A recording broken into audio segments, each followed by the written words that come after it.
Merci beaucoup, commandant, de nous avoir brossé une introduction complète, excellente, des grands enjeux, des zones principales et des acteurs concernés par les questions maritimes en Asie. Je pense qu'il y aura beaucoup de questions. On va, a priori, peut-être enchaîner sur les interventions suivantes et puis ouvrir le débat ensuite, mais juste quelques points qu'on retient provisoirement. Vous avez évoqué la convention de Montego Bay. Certains experts évoquent une renégociation possible de cette convention qui a aussi suscité des conflits là où il n'y en avait pas.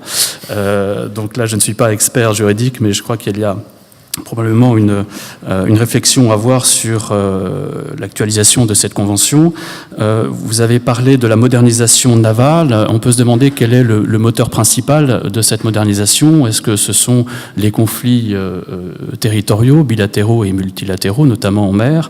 Est-ce que c'est un effet de rattrapage économique? Est-ce que c'est lié aussi à l'influence croissante des libéraux dans les gouvernements concernés, etc., etc.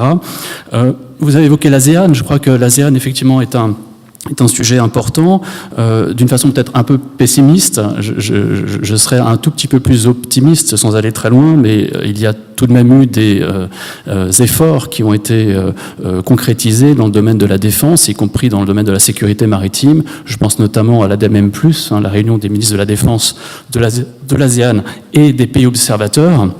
Je pense également au Forum sur la sécurité maritime de l'ASEAN. Ce sont des structures qui, certes, ne sont pas décisionnelles, bien sûr, mais des structures de dialogue et qui me semblent néanmoins relativement importantes. Et puis, bien sûr, la Chine, les États-Unis, et on va en reparler aussitôt avec Emmanuel Puig. La Chine est omniprésente dans la région. Les États-Unis aussi, est-ce que le pivot que vous avez évoqué, effectivement, est crédible dans les pays de la zone? C'est autant de questions qui se posent, mais en tout cas, la Chine est une puissance qui inquiète un certain nombre de pays de la région. Emmanuel Puig sera l'homme de la situation pour nous en parler. Oui, pour vous en parler. Merci. Bonjour. Effectivement, je vais traiter des revendications maritimes chinoises qui sont, comme vous l'avez compris maintenant, le principal problème ou en tout cas la principale source d'inquiétude régionale. Ces revendications chinoises et je vais traiter ici rapidement. Je vais revenir sur les revendications et essentiellement aussi sur le moteur de ces revendications, le moteur politique de celles-ci. Quels sont les principes, les grands principes communs à l'ensemble de ces revendications et quels sont les aspects plus spécifiques sur certaines questions et dans certains domaines. Donc je vais procéder rapidement en 3 temps avec une présentation des enjeux, territoires et revendications. Ensuite, je vais revenir sur l'analyse de la manière transverse et des mécanismes de ces revendications et je terminerai par quelques considérations stratégiques ou perspectives stratégiques suite à l'élaboration et l'établissement graduel de ces revendications. Donc les enjeux, vous les connaissez tous, ils s'articulent autour de 3 zones qui sont principalement, donc le commandant Gerfagnon en a reparlé, les îles Senkaku, les Paracels et les Spratly. Donc ils sont des ensembles d'îlots, d'îles, de rochers affleurants, au centre des revendications chinoises, mais aussi de certains de ses voisins. Il faut tout d'abord noter que les revendications chinoises sur ces espaces n'ont pas fondamentalement évolué au cours des dernières décennies. Ce qui, en revanche, a fondamentalement évolué, ce sont les capacités chinoises à imposer sa volonté et à imposer et à défendre ses revendications concernant ces territoires.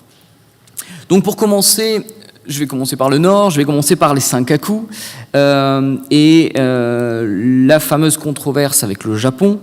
Comme ça, je vais bien dissocier cet aspect qui me semble assez particulier et fondamentalement différent, in fine, des Paracels et des Spratly. Les Senkaku, il y a, du côté chinois, un siècle de controverses autour des Senkaku, traité de Shimonoseki, puis la réanimation de cet enjeu politique en 1972, avec le retour des îles dans le giron japonais de la part des Américains. Donc c'est la première fois en 1972 que le régime communiste chinois fait part de ses revendications sur ces îlots de manière officielle. Et jusqu'à, en dépit de petites escarmouches ou d'incursions au cours des années 90, la situation était relativement stabilisée. On avait une sorte de statu quo qui semblait pérenne jusqu'à des incursions chinoises à partir de 2008-2009. Puis une intensification de ces incursions en 2010 et effectivement en 2012, donc la décision japonaise de racheter une partie, 3 des 5 îlots qui pouvaient être potentiellement rachetés par un entrepreneur privé ou un individu qui était le maire de Tokyo, notoirement connu pour ses aspirations nationalistes. Et donc dans la volonté du gouvernement japonais de ne pas laisser les Senkaku aux mains d'un tel acteur, a mené le gouvernement à nationaliser ces 3 îlots et à déclencher la colère et les récriminations chinoises. Néanmoins, ça, c'est la dimension internationale, bilatérale. Il ne faut pas perdre de vue qu'au niveau chinois, le moteur de l'action a aussi reposé dans la dynamique domestique intérieure qui était celle d'une transition de pouvoir. À partir de 2010, nous entrions dans la dernière phase, les 2 dernières années du règne de Hu Jintao. Et la transition qui devait mener à l'arrivée, à l'accession au pouvoir de Xi Jinping était en cours et non consolidée.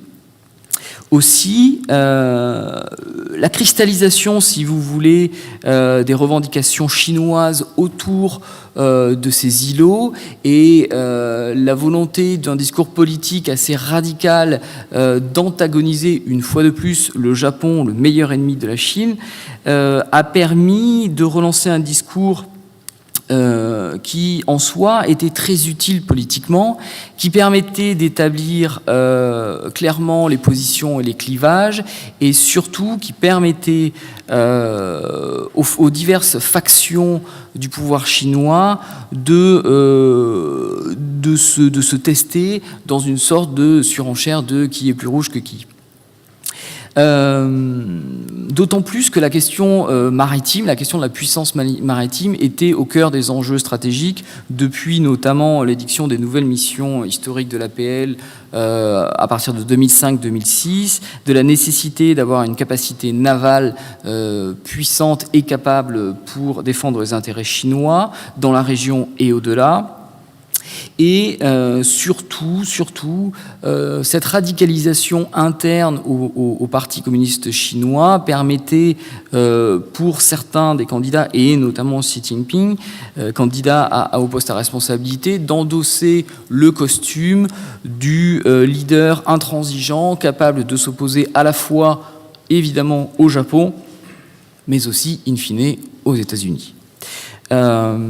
Donc, durant toute cette période, entre 2010 et 2012, on a traversé une période de formalisation graduelle de ce dispositif interne au parti. Puis, à partir de 2012, c'est la période de radicalisation avec les incursions fréquentes et les provocations chinoises au sein des Senkaku et tout le jeu de la posture de fermeté, mais à la fois d'agressivité, qui constituait une forme de prérequis politique que Xi Jinping a remarquablement mené et endossé. De ce fait, Xi Jinping a consolidé son pouvoir, et si vous regardez la dynamique interne entre 2012 et 2014, la fin 2014, vous voyez que Xi Jinping a assis son pouvoir, il a atténué fortement les luttes factionnelles, il a mené une lutte anticorruption qui lui a permis de se débarrasser de la plupart de ses adversaires politiques, et il a réussi à consolider l'allégeance de l'armée populaire de libération envers sa personne. Et de fait, en décembre 2014, le dégel est amorcé avec le Japon de Shinzo Abe. On a une rencontre formelle au sommet de l'APEC et on a une reprise des relations bilatérales à haut niveau, mais aussi au niveau traitant, technique, à partir de janvier, avec une conférence réunissant des experts pour traiter des questions de code de conduite, pour traiter de la reprise des relations commerciales. Juste pour rappel, et pour contextualisation transverse de la relation bilatérale, la Chine est le premier partenaire commercial du Japon, le Japon est le deuxième partenaire commercial de la Chine. Donc, si vous voulez, depuis que la situation intérieure chinoise est relativement stabilisée, on a une reprise des pourparlers et il est possible que l'on s'achemine graduellement vers une situation de statu quo, au moins pour les 2-3 prochaines années, au cours desquelles les incursions chinoises ne cesseront pas, mais on commence à voir qu'elles se routinisent. C'est-à-dire que les routes que prennent les navires chinois sont un petit peu toujours les mêmes, et donc le jeu commence un petit peu à se routiniser avec les gardes-côtes japonais. Donc voilà, sur les Senkaku, on a un aspect quand même politique, symbolique et une utilisation intérieure de cette opposition qui est très importante. Ce n'est pas le cas pour les Paracels et ce n'est pas le cas pour les Spratly. Là, les enjeux diplomatiques et stratégiques courent depuis les années 50 à peu près. Dans le cas des Paracels, on a une opposition frontale, récurrente, rémanente sino-vietnamienne, avec désormais une très très forte asymétrie en faveur de la Chine. Et pour les Spratly, on a une position qui concerne 6 pays, donc Chine évidemment, les Philippines, Vietnam, Indonésie, Malaisie, Brunei et Taïwan. Le problème aujourd'hui, c'est que la Chine, en fait, dans ces deux espaces, change les règles du jeu, change les modalités de l'opposition, et évolue très très rapidement de manière tactique.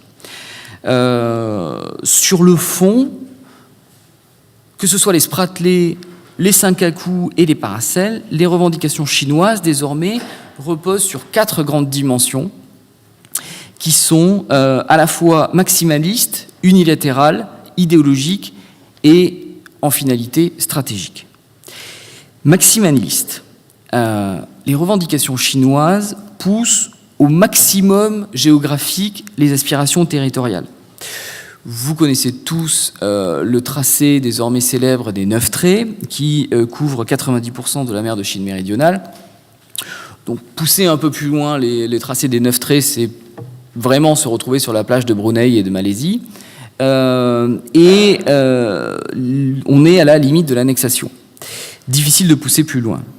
Et c'est une stratégie élaborée qui repose, on va le voir, sur une appréhension très unilatérale de l'histoire.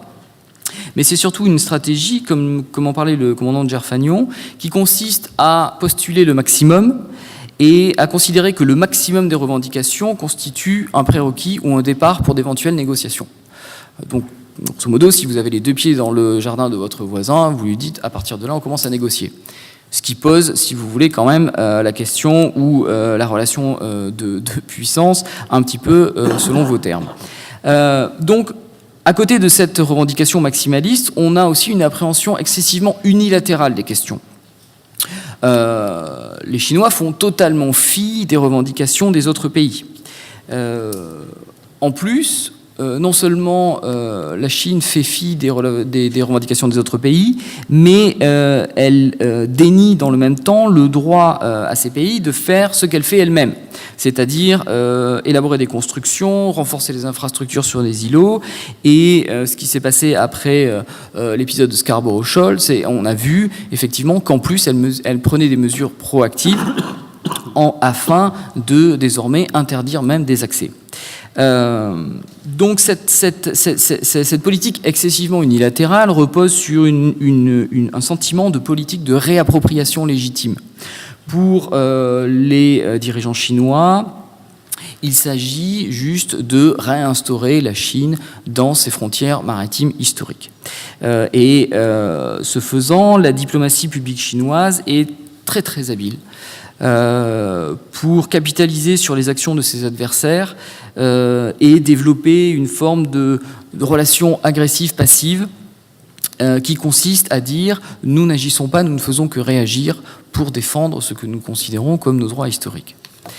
Et justement, le fondement de ces droits historiques apparaît aujourd'hui comme excessivement idéologique. Idéologique au sens premier de la logique même d'une idée. Le tracé en 9 traits repose sur ce que les Chinois appellent des droits historiques qui n'ont aucun fondement juridique au niveau international, et qui sont même, au sein même, si vous voulez, du pouvoir chinois, conçus de manière assez floue, relativement imprécise, et qui reposent sur une interprétation historique hautement partiale et assez finement instrumentalisée. Le discours derrière ces revendications est celui de la spoliation, de la victimisation à cause des années de colonisation, de guerres, de conflits, etc. Et donc le réinvestissement, le retour, la nécessité du retour aujourd'hui que la Chine est redevenue une grande puissance, le retour dans ses limites historiques traditionnelles, donc une forme de statu quo ante. Le problème étant encore une fois de savoir où vous placez le curseur historique du statu quo ante. Donc, à ces trois aspects se rajoute évidemment une finalité qui est la finalité stratégique et le fait que l'ensemble des revendications chinoises visent in fine à octroyer à Pékin une profondeur stratégique maritime dont elle est démunie à l'heure actuelle. Pourquoi donc aujourd'hui assiste-t-on à une telle pression sur les marges maritimes chinoises ? Le commandant Zheng Fanyu nous a donné beaucoup d'éléments de compréhension, mais il y a aussi une vision maritime, une aspiration maritime chinoise stratégique que l'on peut comprendre à trois niveaux. Principalement, il s'agit pour la Chine, à un niveau très périphérique, proche, de sécuriser ses accès maritimes, ses approches, et d'étendre dans le même temps un petit peu ses espaces de contrôle. À un niveau régional, il s'agit pour Pékin d'élargir sa zone d'influence maritime, de maîtriser à la fois les accès aux océans Pacifique et Indien, de protéger les déploiements océaniques de l'ensemble de ses forces navales et aussi, dans un même temps, de repousser les zones de navigation des forces américaines et peut-être pas, on verra, on en discutera plus tard, de véritablement créer une politique ou une capacité d'anti-accès régional, mais au moins de créer des zones d'inconfort stratégique pour la marine américaine, des zones de danger au sein desquelles les forces chinoises seraient fondamentalement et automatiquement dominantes.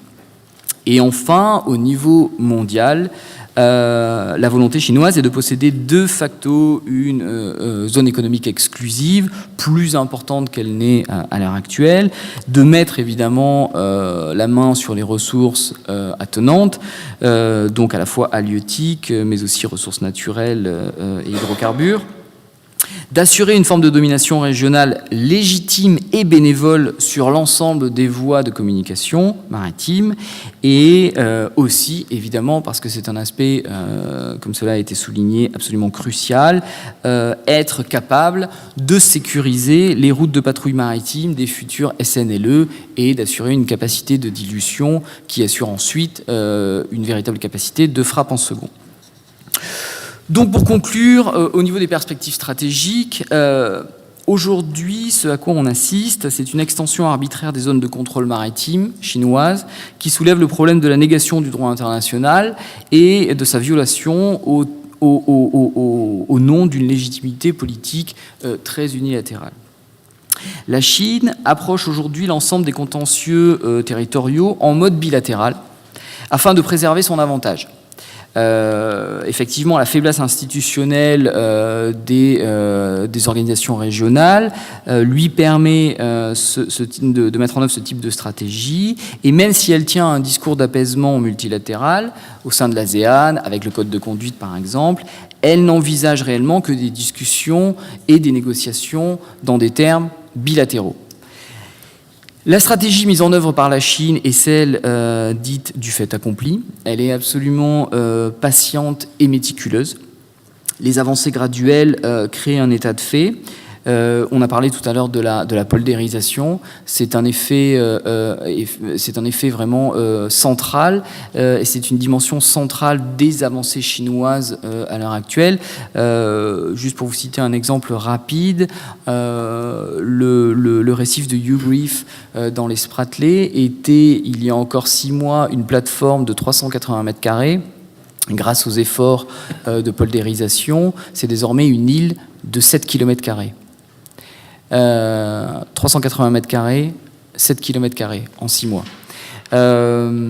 Et une fois que les installations chinoises seront sur l'île, on aura véritablement une avancée significative et un point d'ancrage pour les futures revendications.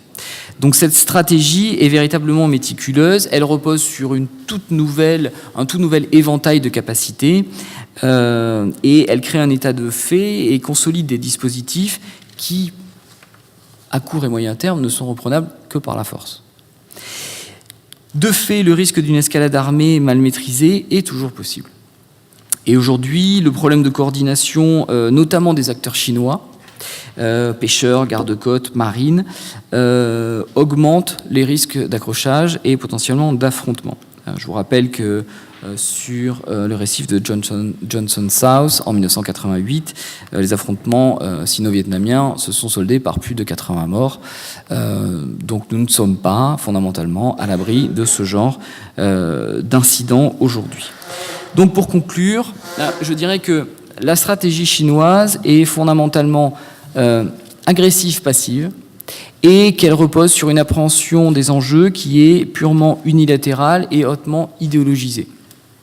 Ceci n'est pas très encourageant à court et moyen terme, et cela doit sans doute nous encourager à être de plus en plus fermes dans notre acceptation et surtout notre déclaration d'intention qui est de nous conformer au droit international et de faire en sorte que ce droit international soit respecté dans toutes les zones maritimes en Asie du Sud-Est. Merci.